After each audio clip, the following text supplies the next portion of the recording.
एक डाकू था रत्नाकर। उस समय जनसंख्या कम थी, गांव दूर दूर होते थे और एक गांव से दूसरे गांव जाने के लिए बीच में बड़े बड़े जंगल होते थे। जंगल अधिक थे, जनसंख्या कम थी, तो बड़े बड़े जंगलों में से होकर के यात्रियों को दाएं बाएं दूसरी जगह जाना होता था। एक डाकू रत्नाकर उस किसी रास्ते में राहगीरों को लूटता रहता था और जो थोड़ी आनाकानी करता उसकी हत्या कर दिया करता था। प्रतिदिन का उसका ये काम था। असंख्य लोग उसने मार दिए, असंख्यों को लूटता रहा, हर रोज का उसका काम था। उसको खून मुँह लग गया, चस्का पड़ गया। इस प्रकार की लूट मचाते मचाते एक समय एक दिन ऐसा हुआ, 5-7 ऋषि महात्मा लोग उसी रास्ते से जा रहे थे। वो तो घात में बैठा हुआ था, बड़ा खुश हुआ कि आज तो एक नहीं कई इकट्ठे ही मिल गए हैं। तो उनको लूटने के इरादे से वह सामने रास्ता रोककर खड़ा हो गया। ए साधुओ, रुक जाओ, जो कुछ तुम्हारे पास है वो सब यहाँ रख दो। साधुओं ने कहा, हम तो रुक गए, लेकिन तू कब रुकेगा? क्या कहा? मैं तो यहीं खड़ा हूं, मैं कहाँ जाता हूं, ज्यादा बातें क्यों करते हो? महात्मा बोले, हम तो रुक गए, हमें लूट लेगा, कल फिर 2 और आएंगे, उन्हें भी लूट लेगा, परसों फिर 2 और आएंगे, उन्हें भी लूट कर मार देगा। कितनी हत्याएं कर चुका है, कितनी करता रहेगा, कितना पाप कमा रहा है। क्या कभी बैठ कर के तूने सोचा है कि मैं जो कुछ कर रहा हूँ ये क्या कर रहा हूँ?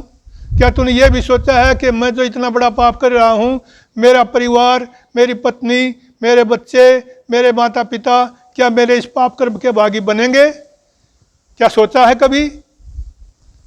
साधु जाओ, यदि तुम अपना भला समझते हो तो पूछ तो आओ उनसे, पूछो तो सही। तो डाकू कहता, अच्छा तुमने बड़ा अच्छा उपाय सोचा कि मैं पूछने चला जाऊं और तुम भाग जाओ। नहीं, हम भाग नहीं जाएंगे, तू हमें इन पेड़ों से बांध दे और अलग अलग बांध दे। हमें विश्वास दिलाते हैं नहीं भागेंगे, तू नहीं बांधेगा तो भी हम नहीं भागेंगे। विश्वास तो मैं नहीं करता, बांध के जाऊंगा। एक एक को अलग अलग पेड़ों से बांध दिया और फिर वो वास्तव में सोचा कि ये तो मैंने कभी सोचा ही नहीं था कि ये भी बात सोचने की है कि मैं जो ये कर रहा हूँ वास्तव में पाप तो कर रहा हूँ, हत्याएं कर रहा हूँ, इतने बड़े पाप कर रहा हूँ। मैंने कभी सोचा नहीं कि मुझे ये मेरा परिवार इसमें भागी होगा या नहीं होगा। चलो आज पूछ ही लेता हूँ। ये मेरे मन में कई बार आता था, मैं सोचता था कि ये बात कहाँ तक निभेगी, तो आज मैं पूछ ही लेता हूँ। घर जा कर के अपने माता पिता से पूछता है, माता जी, पिताजी, मैं जो ये लूट खसोट करके आपका भरण पोषण करता हूँ, क्या इसमें आप भी मेरे भागीदार होंगे कि नहीं?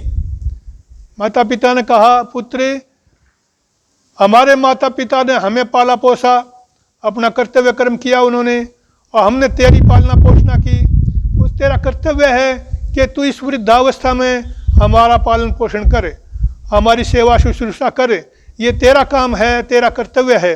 अब तू ये काम तू किसकी हत्याएं करके लाता है, किसको लूट के लाता है, तो किसी तरह से तू लाता है, कमाता है, नेक कमाई से करता है, किसी भी तरह से करता है, तो इसके भागीदार हम क्या होंगे?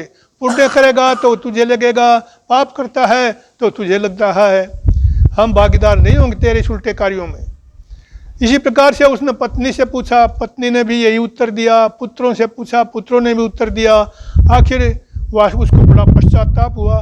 उसने बड़ी आत्मचिंतन करने लगा, रास्ते में सोचता वो वापस आने लगा और विचारता रहा कि ओहो, मैंने इस अपनी आयु जब से मैंने होश संभाला है तब तक न जाने कितनों को लूटा, कितनों की हत्याएं की, और उसके बाद भी मेरा घर तो आज भी खाली है, मेरा धनवान आज भी नहीं बना।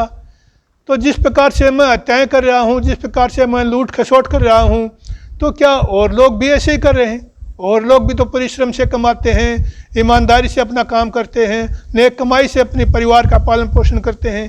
क्या भगवान ने मुझे भी तो हाथ पैर दिए हैं? क्या मैं ऐसा नहीं कर सकता? मुझे इतना पाप क्यों किया कर रहा हूँ मैं? मेरी अगले जन्मांतर पता नहीं मैं कब क्या बनूंगा। बहुत तरह से विचार करता हुआ उसने निश्चय किया कि मुझे अब ये नहीं करना चाहिए। उन साधुओं ने मुझे बहुत बड़ी कृपा की है, मैं जाते ही उनसे माफ़ी मांगूंगा। आता है, उनके सबके पैरों में गिरता है, माफ़ी मांगता है और अपने उद्धार का उपाय पूछता है। सबको खोल देता है।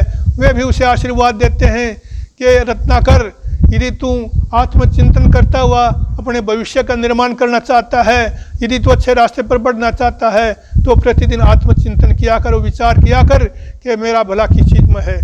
आदरणीय आर्यजनों, वही रत्नाकर डाकू एक समय इतना ऊंचा महात्मा, इतना आदर्श महात्मा बन गया कि ऋषि की पदवी पाई उसने, और वो आदि कवि वाल्मीकि के नाम से प्रसिद्ध हुआ, जिसने श्री रामचंद्र जी का जीवन रामायण के रूप में लिखा। ओम।